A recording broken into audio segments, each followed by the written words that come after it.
before the start. Anyway, thank you all for joining us. As this slide says, we're going to talk about occupational health and safety in the time of COVID-19. And, I suspect in reality that could probably fill a whole law school course.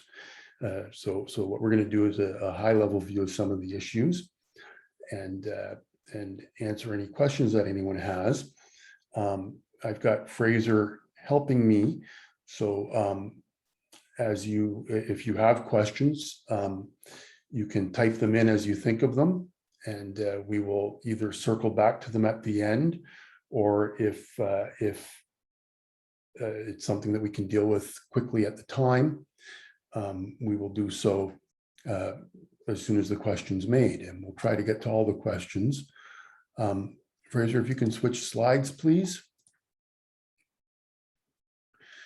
So we're going to look at, or try to look at 5 issues that I think are particularly relevant to reopening and operating your workplace during the pandemic. First, the overall responsibility of employers to provide a safe and healthy workplace. Second, what you need to keep in mind as you reopen your workplace to meet that responsibility. Third, issues with respect to workers wishing to continue working remotely. Fourth, mandatory vaccination policies. And fifth, how to deal with complaints of workplace harassment, which is not an issue that is solely an issue relating to pandemic, but it seems to me, it's been my experience anyway, that during the pandemic, people have gotten a little more testy about things and have started to see a rise in complaints about things that otherwise might not have given rise to a complaint. Next slide, please. And we're going to focus on the Occupational Health and Safety Act. There are other acts that may apply to certain situations like the Employment Standards Act or the Human Rights Code, but a review of the OHSA will touch on most of those issues as well.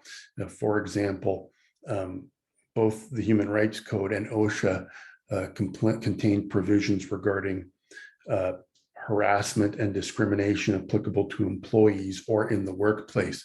And while there are some differences that we will discuss later, there's enough overlap that we don't need to do a lengthy review of the Human Rights Code to cover off the salient points. Next slide, please. If you have a unionized workplace, there are other issues that you need to consider as well. And we've only got an hour today. And, if someone's got questions, I'll try and deal with them. But beyond that, I just want to give some very high level pointers, which is if your workplace is unionized, then in addition to any other obligations you have, you also need to comply with the collective agreement. And you also need to comply with the Ontario Labour Relations Act. And the one thing I want everyone to be mindful of when they're in that situation is to ensure that they don't inadvertently commit an unfair labor practice. So if you are unionized and you have a question that's not covered by this, you may need to seek additional advice. Which takes us to our next 2 slides. We are providing legal information today and not legal advice. And the difference is the legal information it's higher level. It's meant to inform you as to issues that you should be aware of when you're dealing with these concerns and issues that might arise, and just basic pointers on how to go about addressing them. In essence, it's meant to give you enough background that you know when there's a concern that you should probably seek further advice on. Legal advice is more detailed. It's if someone has a question that says, hypothetically speaking, if an employer has 2 employees who want to do this, this, and this, and 2 employees who want to do that, that, and that, what should the employer do? You know, we get paid to give legal advice, and it's not something we like to give out for free, but more importantly, it requires a level of detail and discussion that would be unfair to the other participants, because,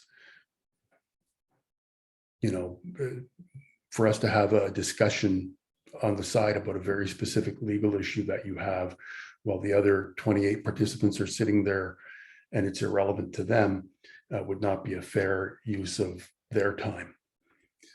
So if you, after today, think you need legal advice, we're happy to give it, but that's not the purpose of this seminar.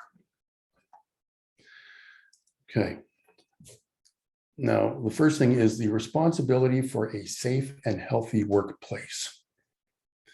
And the first thing is that, oddly, while this is a way that everyone encapsulates what the overarching duty is for employers under the Occupational Health and Safety Act, the phrase safe and healthy workplace doesn't appear in the Act. It's just a handy way to catch a lot of the concepts that do appear specifically. Having said that, the second thing is that an employer has an obligation under OHSA to take reasonable steps to ensure that the workplace is safe and healthy for workers. And the word used in the Act is workers, and it's broader than employers. It includes, I know a lot of our clients will hire property management companies. So they're not employees of the organization, or they'll hire cleaning companies, and they're not employees, but they are workers for the purposes of the Occupational Health and Safety Act. Some intern and co-op students would qualify as workers. Contractors would qualify as workers. But so far, according to the Ministry of Labor, it does not include volunteers. So the point to keep in mind is that you have an obligation to ensure that the workplace is safe for anyone who is there working in exchange for money or payment in lieu of money. And payment in lieu of money would include the experience that intern or co-op students would get even if they're not paid, provided that they're working under a program through an accredited school or university or college. So what does it mean to provide a safe and healthy workplace? Among the duties of the employer is to take every precaution reasonable in the circumstances for the protection of a worker. And I've put reasonable in the circumstances in bold because that's really where it gets tricky. There's not a hard and fast answer as to what is reasonable in the circumstances. It depends on the circumstances. There are other duties of an employer to provide equipment to the standard set out in regulations, and it's very specific. And it would be easy for someone to say yes or no, you don't meet it. But reasonable in the circumstances is a little more, it's a more nebulous concept that will, depend on the circumstances, depend on the people involved, and the specific facts. Now, having said that, OHSA gives most workers the right to refuse work if they've got a reasonable belief that there's something unsafe about the work. I say most workers. For our purposes, it'll be all workers, but fire persons are excluded. They can't say, geez, it'd be unsafe for me to go into that burning building. So there's an exclusion for firemen, for police officers, etc. There's a process for resolving disputes about whether or not the workplace is safe. To go over it briefly, the worker would say, I believe that this condition is unsafe. And in the context of COVID, they might say, I believe it's unsafe that I have to come work here because we're indoors and people are sitting within 6 feet of each other. Or I believe, it's unsafe that I have to come indoors and share the same space for 8 hours, period. And then the employer, together with a representative of the workers, and there is a means by which they're chosen that's set out in the Act. But for today's purposes, the employer with a representative of the workers will consider the situation and make a determination of whether or not it is in fact unsafe. And if it is unsafe, they will correct it. Easy example. If a situation was unsafe because a ladder had a missing step, you'd provide a new ladder. After that's done, you say, okay, worker, the situation is now safe. Please proceed. And the worker will either proceed or they can still say, no, I'm not convinced that it's safe. And if they do that, then an inspector will be called in who's been appointed by the ministry to look at this stuff, and they will make a determination on whether or not the situation is safe or unsafe and what needs to be done to correct it. Moving to the next slide. So back to what an employee has to do to take all steps that are reasonable in the circumstances. And as I mentioned, that's hard to quantify. At a minimum, though, you want to make sure that you are complying with any legal obligations. And some of those obligations are found in the regulations under the Reopening Ontario, a Flexible Response to COVID-19 Act 2020. Currently, all of Ontario is at stage 3 of the reopening process, which is the last stage before the roadmap. And very recently, the government put forth some milestones that it hopes to meet in completely reopening the province. But for now, everyone's still at stage 3. That question I can answer right away, Lauren. I think we will be able to provide copies of the slides. If you want a copy, I'd ask that you email either me or Fraser Page, and we will get you a copy of the slides. Anyway, back to stage 3. Set specific rules for some sorts of businesses like personal care, like beauty salons, day camps for children. And if you go through the regulations or come to me and say, I am a daycare, what do I have to do? I'll go through the regulations and tell you. Some of the rules, though, instead of setting out what has to be done, they do what's called incorporating by reference. They refer to other sources. For example, schools have to comply with directives from the Ministry of Education as approved by the Office of the Chief Medical Officer of Health. So what the regulations require you to do is to then go to what requirements have been set out for or set out by the Ministry of Education or the Chief Medical Officer of Health.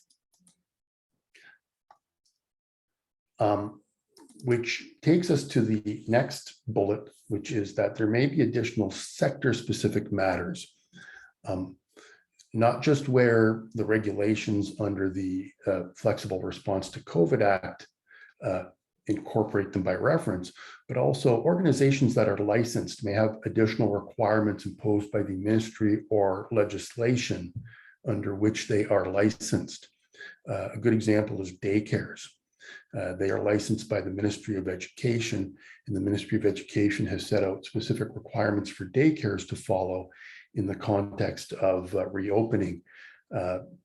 For example, they've received some mandates as to the sort of vaccination policy they have to have in place. And that's found in statements or proclamations by the governing ministry. So if we can move to the next slide. Taking all steps that are reasonable in the circumstances can require more than just meeting the minimum standards set by legislation or regulations. There are public health guidelines that have been set out that may be more stringent than the rules. I was asked by a client recently whether what they were doing or thought they had to do was required by law or not required by law. And that's a good question in today's, responding to COVID measures situation, because it may well be that, Toronto Public Health issues something that is not required by law, unless city council or the provincial government says you must comply with it. But even if it's not required by law, it might be a best practice or generally or for your sector that you should implement. So again, at a minimum, you should impose those requirements that are required by law. But you should consider any other public health guidelines that have been issued. The problem is that, especially in dealing with COVID related issues, sometimes they can introduce considerations of personal privacy and civil liberties. And we'll talk more about it later, but vaccination policies are a good example of this. And so there, the distinction where a person's personal privacy rights or their civil liberties are an issue. The distinction between what's required by law and what is just a recommendation may be an important one to have in mind. And on the next slide, I asked that question, should you implement the measures that are recommendations, and can you? Regarding that, in addition to questions of civil liberties and personal privacy, it's also going to rely on what your contractual rights and obligations are. If you've got a collective agreement, if you're unionized, that will have something to say about it. And if you've got employment contracts, that will set limits on what you can do and what you can't do. And it's where things get tricky is trying to balance recommendations and legal requirements against contractual obligations. We'll consider two specific examples.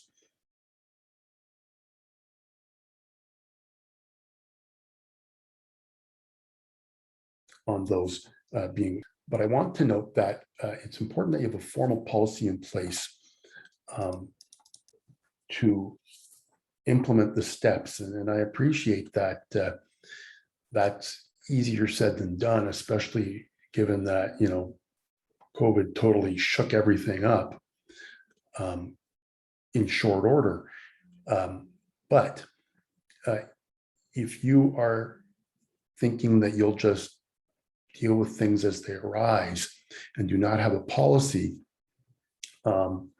there is a danger that if a step you take is challenged, it will be overturned because you have unilaterally amended a contract, or you have not communicated a change to the employees adequately, or both. And there was a case in British Columbia where the employer took steps that, to my mind, seemed fairly reasonable to deal with an employee who had tested positive. But because the steps they took weren't outlined in any particular policy, they were not upheld, and the employee, I believe, was reinstated to the position. When you do set out a policy, because the legal requirements and the public health guidelines change very quickly, the policy should have a provision in it to indicate that it's subject to change on short notice. So to the next slide, please. Dealing with workers wishing to work remotely. During the first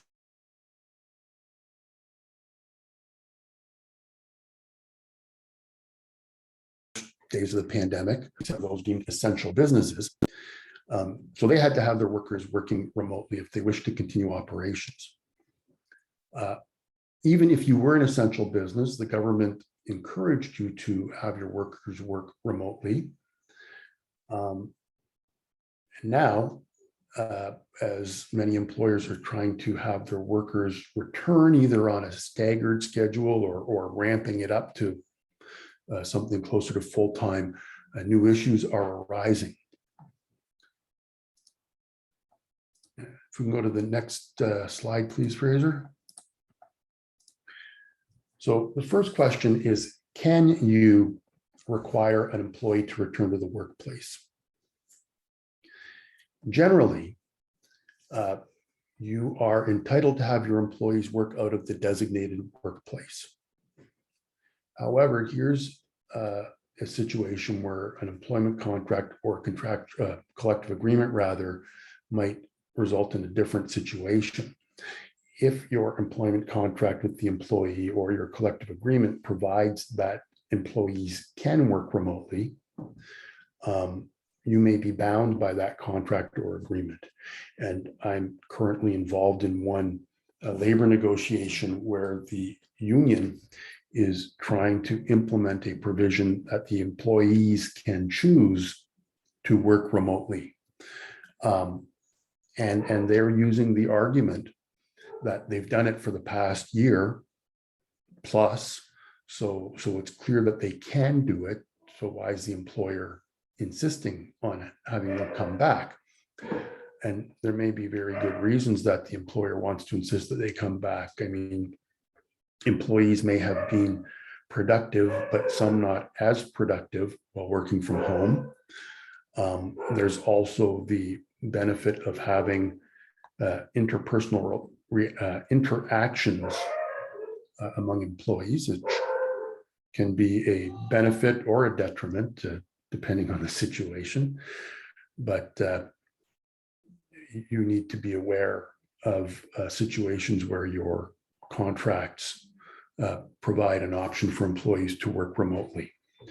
Similarly, if there's a practice or policy in place, that may be found to have become a term of employment. For example, if I'm working for you and quite aside from the pandemic, I say I'd like to work remotely, and you say, okay, and we do that for 2 years, and then you say, you know what, I think I want you back in the office. I may be able to make an argument that my contract has changed and there's now an implied term that I can work remotely. Some people may try to argue that because they've worked remotely during COVID, that the ability to work remotely has become a term of their employment. I haven't seen a case that's decided that point, but my suspicion is that it would be found that no, this is a special circumstance and it didn't change the the underlying terms and conditions of the employment, which is that you work from the workplace. Next slide, please. However, there might be a situation where you have to permit an employee to work remotely due to human rights considerations. If they are immunocompromised, for example, they might say that working from going back to the workplace while the pandemic is still there is too dangerous for them, and they want an accommodation. They might say that they have to care for an elderly parent or a child who's a long-term COVID case, and that as a result, their family status requires that they work remotely. And if someone raises a legitimate human rights consideration for why they want to work remotely, you will need to accommodate them to the point of undue hardship. And lastly, before you have before you can require the employees to return to the workplace has to be safe. And we circle back to my comment earlier about the right to refuse work under the Occupational Health and Safety Act. And one thing to keep in mind is that if somebody comes into your office and says, I think it's unsafe to work here. I'm reporting for work because you're making me come in. I think it's unsafe to work because of the ongoing pandemic. Then you've got to go through that investigation process. The employee has to remain at or near the place of work while the investigation's ongoing. But the thing to keep in mind is that if Joe comes in and complains about the workplace being unsafe because of COVID and triggers that investigation process, then while the investigation is ongoing, you cannot have other people working in that area, and I've said, or with that equipment, because that's what the Act says, it considers unsafe equipment as well. But you can't have other people working in that area unless you disclose to them that the first worker refused to work because they considered it to be unsafe, and the reasons that they gave for the refusal. And then other workers may say, well, that's nonsense, I'm going to keep working. Or they might say, you know what, that's a good point. I refuse to work too until the investigation is done. What you cannot do is just hide the fact that Joe complained and let everyone continue to work there. Once someone complains and triggers the investigation process, you've got a duty to advise all the other employees in the area of the situation so that they can make a decision.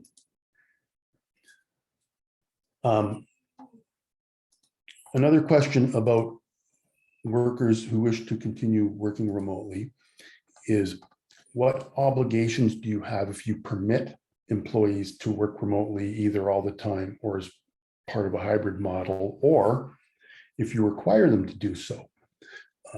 And you might require them to do so because you are ramping up with limited capacity in the office that gradually gets higher, or some organizations are trying to reduce their office space and are introducing hoteling options so that people don't have a designated workspace because they found that they can, for the most part, work remotely and they can reduce that cost.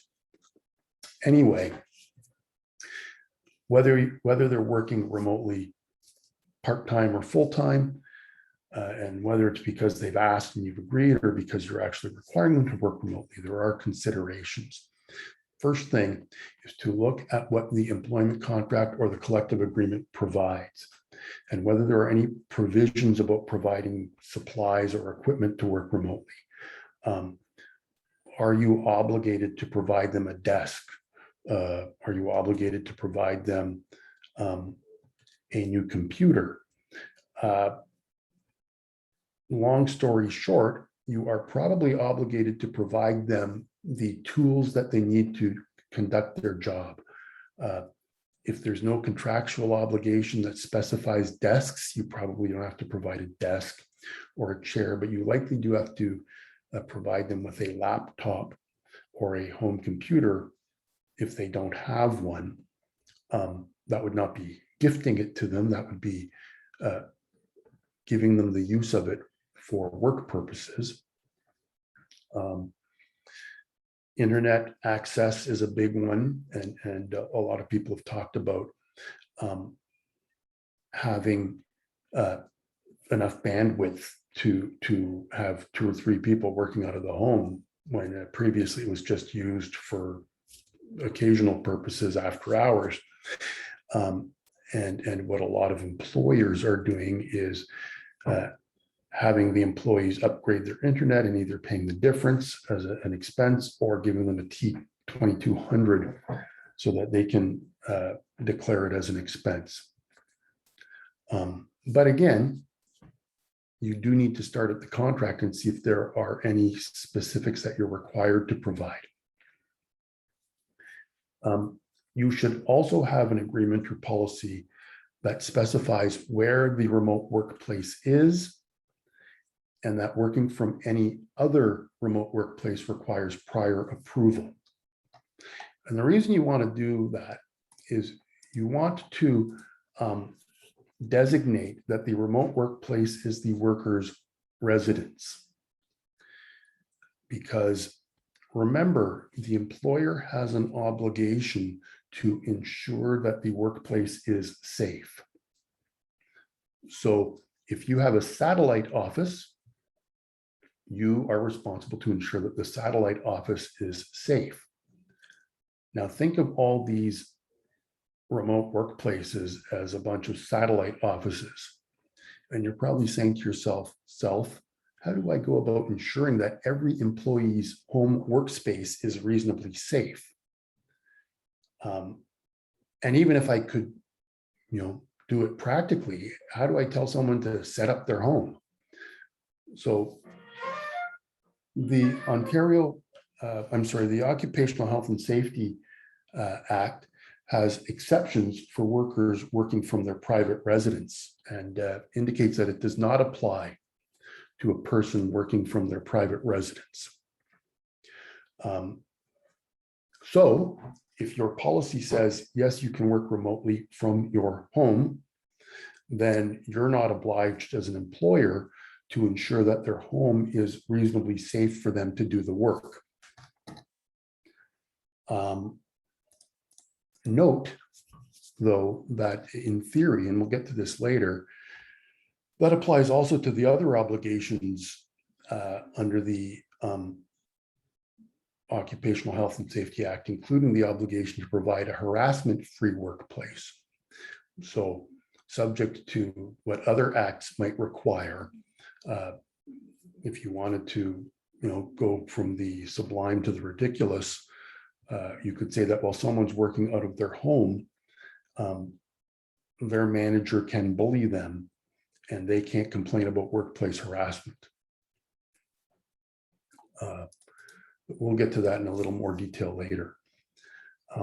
Regarding the suggestion that your policies say that working from an alternate remote workplace requires prior approval, there are 2 reasons for that.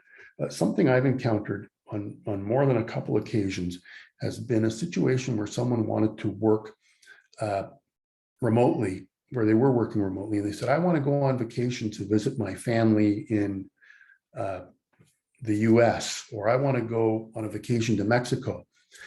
And I'm going to be gone for 2 weeks. I'm going to use 1 week vacation time, and the other week I'll work remotely. And that is, that just doesn't feel right.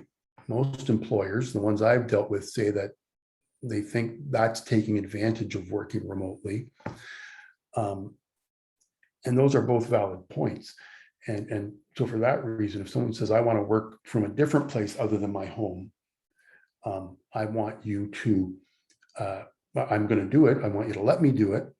well, you want to say you can't do it unless you get prior approval. But the second reason that you want to have that sort of provision in is because if they are working from someplace else other than their home,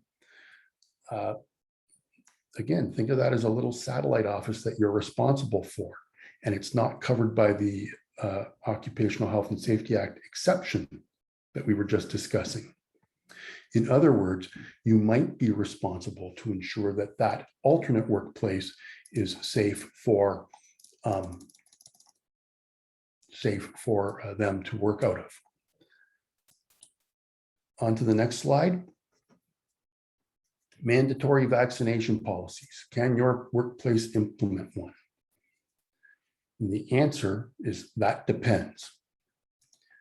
If we go to the next slide, you need to remember that employment contracts and collective agreements are contracts, and generally you can't change a contract or the terms of a contract without the other party agreeing.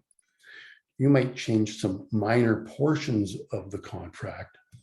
That would still be a breach, but it wouldn't invalidate the whole contract. For example, well, let me make the next point, but if you unilaterally make major changes, that may break the contract so that it's, the other party no longer has to perform it and can seek damages for losing the benefit of the contract.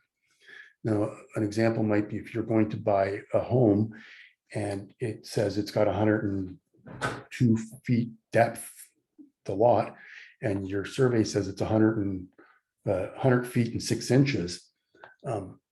You can probably get an abatement in the purchase price, but you likely can't walk away from the deal and say the deal's been broken.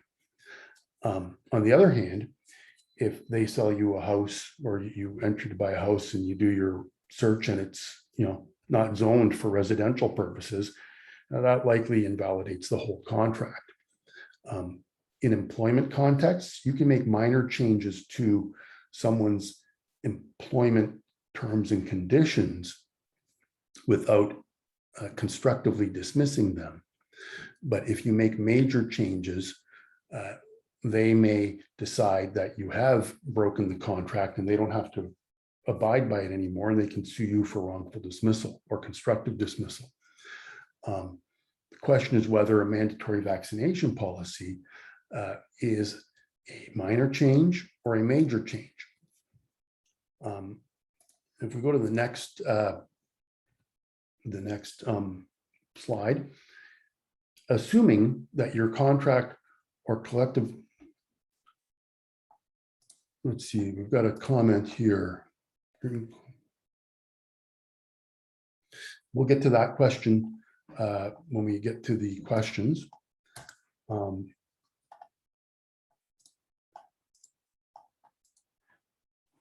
Assuming your contract or collective agreement doesn't provide for vaccination policies, and probably they don't, because before COVID struck, there wasn't a situation like this for 100 years, and people didn't have provisions about pandemics in their collective agreements or employment contracts. So assuming there isn't such a provision in yours, they'll consider, various factors will be considered in determining whether or not it's a reasonable change for you to make to implement the vaccination policy. First would be, is there a legal requirement to have a vaccination policy? And some organizations like schools and daycares have had the ministry require them to have a vaccination policy. And this is the situation I mentioned earlier where I was asked if they are required by law. And in that instance, they are, because the regulations to the act that governs them says they have to comply with orders made by the Chief Medical Officer of Health, and the Chief Medical Officer of Health said, "Thou shalt have a vaccination policy." So I would argue that it is an implied condition of every employment contract or collective agreement that the parties will abide with all legal requirements to perform the work. And if that means that there's a legal requirement to have a vaccination policy, yes, you can probably implement one. If it's not a legal requirement, does some responsible government agency indicate that it is a best practice? If it does, if there is like Toronto Public Health saying you should have one, that is not as strong as a legal requirement, but that might support your efforts to implement a workplace policy. Does the nature of the work done require frequent close contact with others, particularly those who may be vulnerable to COVID-19? If that's the case, if you're working in a long-term care facility, for example, you may be able to, that would support an argument that you should be able to implement a vaccination policy. Next slide, please, Fraser. If the nature of your workplace is such that there'd be frequent close contact with others that can't be avoided, you may be, that would mitigate in favor of you implementing a mandatory vaccination policy. But an important consideration too is whether your or how your policy deals with people who don't get vaccinated. Because of a reason protected by the Human Rights Code. You need to be mindful that some people medically cannot take vaccines.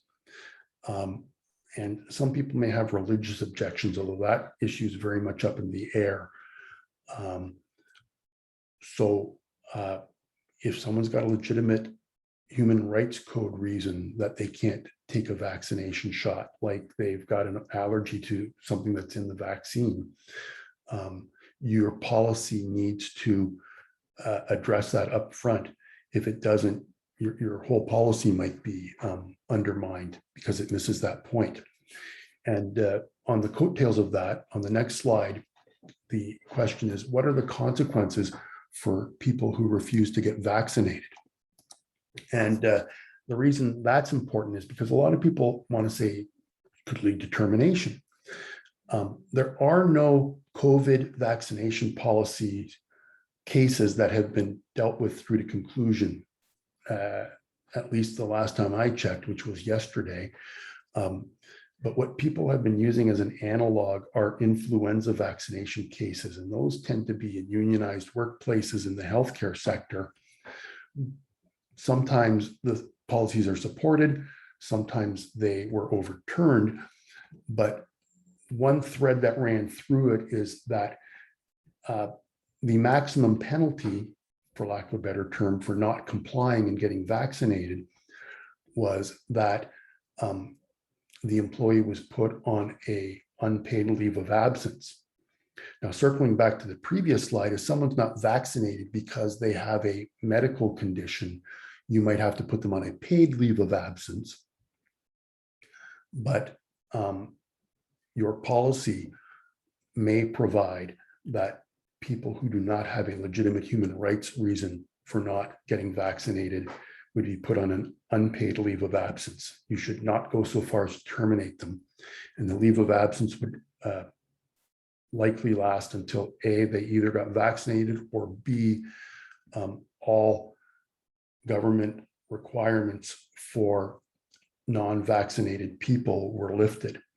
And that's something that the government is currently looking toward. As I mentioned, just in the past week, they put forth a tentative roadmap for a complete reopening. Next slide, please.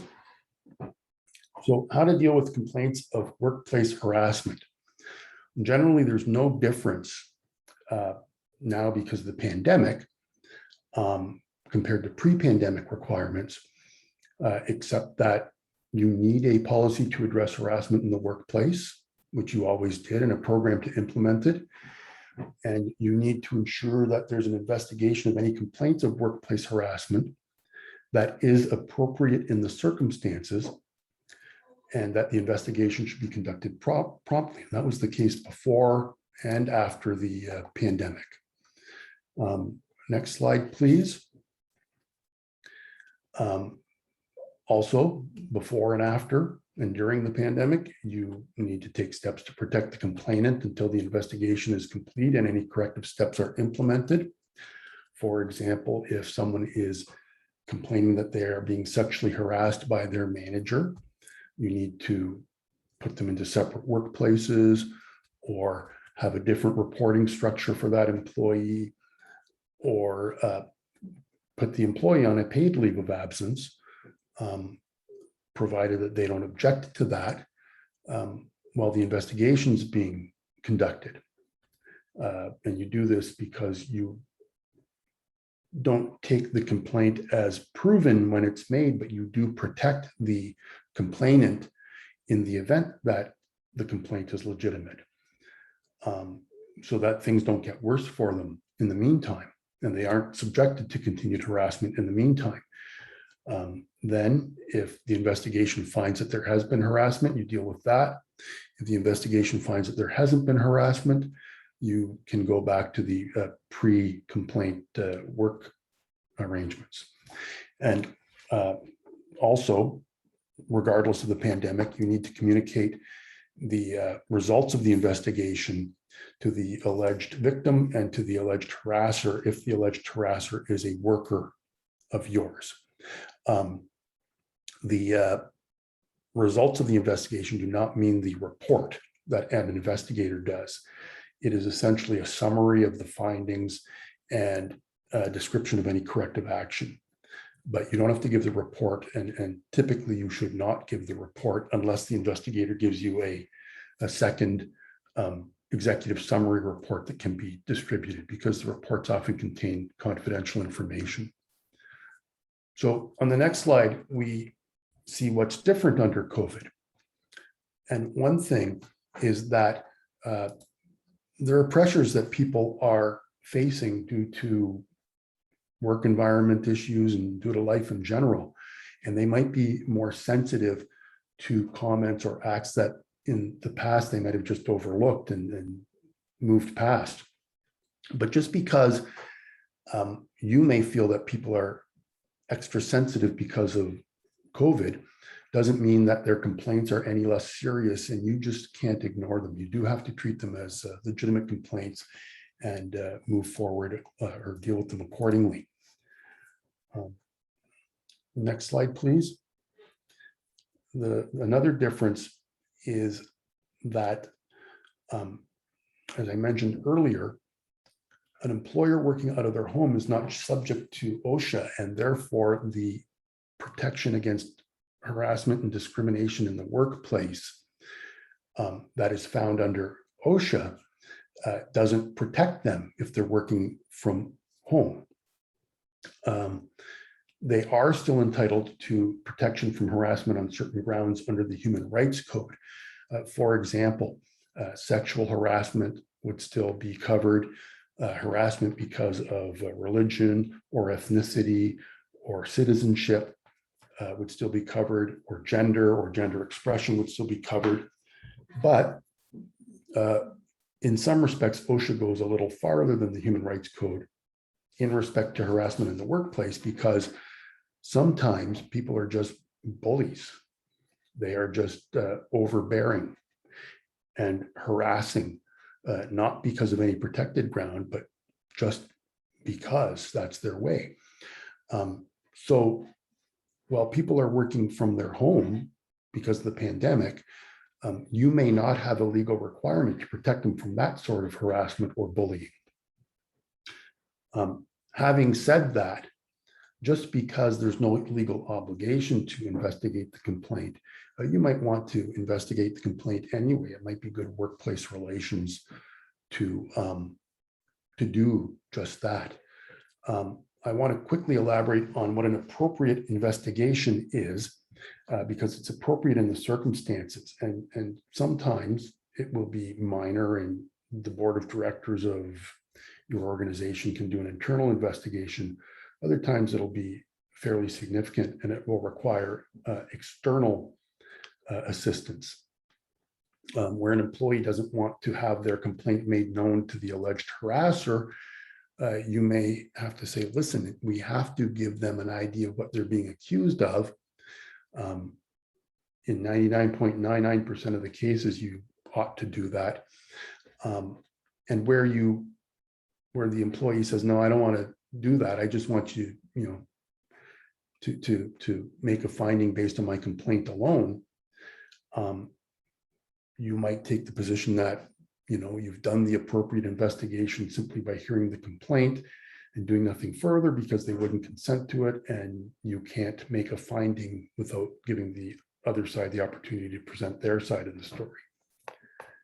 But as I said, what's appropriate will depend on a bunch of circumstances, including the severity of the complaint, whether it revives or is similar to previous complaints by the same person or by others, and whether they're prepared to disclose the nature of their complaint to the alleged harasser so that the alleged harasser can have due process.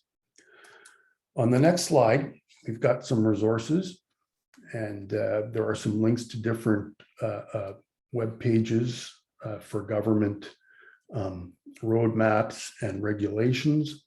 And, you know, you're free to read those if you want. Bear in mind that they're changing frequently as the approach to the pandemic evolves. The next slide is a pitch for other webinars that have been part of this program by our firm. The first two have come and gone, and they are, if I'm not mistaken, you can view the recordings on our website.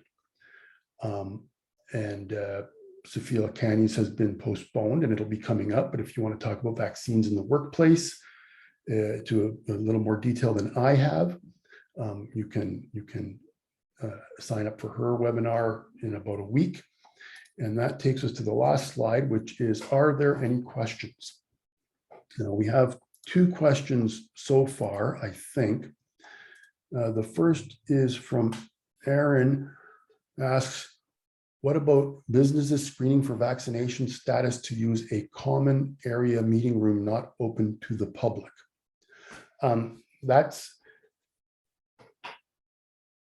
I gather you mean that outside of the context of employment. And I don't see a problem with having currently having a requirement that if someone wants to use a meeting room, wants to book the meeting room, that they need to demonstrate that they are vaccinated. That may become a challenge if you start using a common meeting room for the AGM, because the members got a right to attend the AGM, and you may have to have a simultaneous webcast for people who aren't vaccinated. Or have mandatory social distancing and masking. But if it's a situation where someone wants to borrow the meeting room because they want to have a meeting with some people, they want to have a little party or something, yeah, there's absolutely no reason that you can't screen them for vaccination status. They can decline to provide it, which would answer any sort of privacy issue. They can choose not to provide it, and if they choose not to provide it, they will be treated as though they're not vaccinated and not be granted access. And you can also make it a condition that anybody who comes to whatever event they're holding it for also has to be vaccinated and sign something that will be delivered to you to confirm vaccination. If you meant that in the employment context, perhaps you could give me a bit more sense of what employment use they'd be using it for.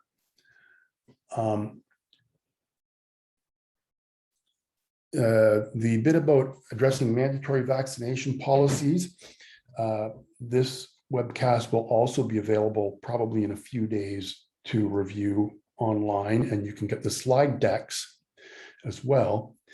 And in addition, my colleague Sophia is doing another webinar next week that is a little more specifically oriented on vaccination issues. But between seeing Sophia's webinar, you could review this one online, and you can get the slide deck, which I think is, yes, you can review this later through any of those ways. Another question is, during COVID, Can employees demand equipment or supplies from their employer? If it's not in their original contract, it's an implied term that you will provide them the items, the material they need to do the job. They're not independent contractors. They're not required to supply their own material or premises. If they've got a fully equipped office in their workplace,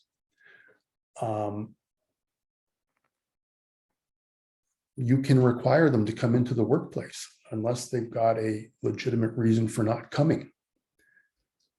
But if you were required to close down for some reason, or if they have a legitimate reason not to come into the workplace, for example, you've got a vaccination policy and they have a medical reason they can't take the vaccine. So you are requiring them to work from home. Then yeah, you've got to provide them what they need to work from home, so long as you're requiring them to do so. You may have to provide them paper. You may have to reimburse them for paper. If they've only got they've got no computer at home, you may be required to give them a laptop or set them up with a printer. And those would remain the property of the organization, and they would be given to the employee for the use of the employee in carrying out their business obligations. Similar to how some organizations give employees a phone that is the property of the organization, but the employee has the use of it so long as they are employed.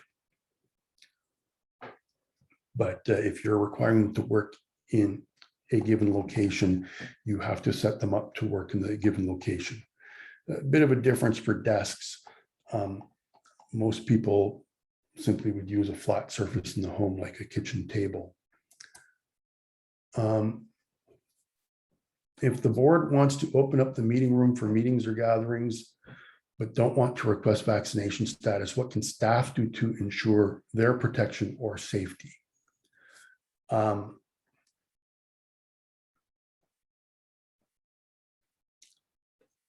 That is a question that's veering awful close to the issue of legal advice.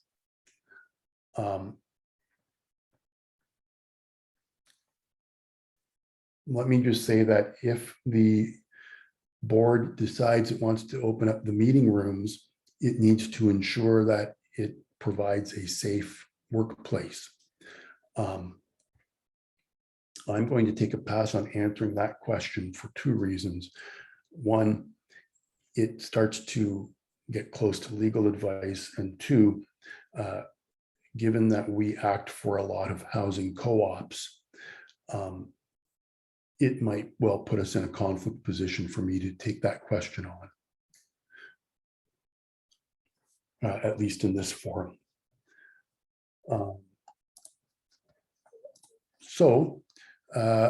Are there any other questions or comments? We've got another couple of minutes, and then I think everyone will have to go on to their other obligations. Okay, well, seeing none, I want to thank everybody for coming and spending time with me, and I hope that that it's helped you to understand a bit better some of the things to keep in mind when you are dealing with trying to reopen and or operate your workplace during the as we get hopefully closer to the end of the pandemic. Thank you so much. Have a nice day, everybody.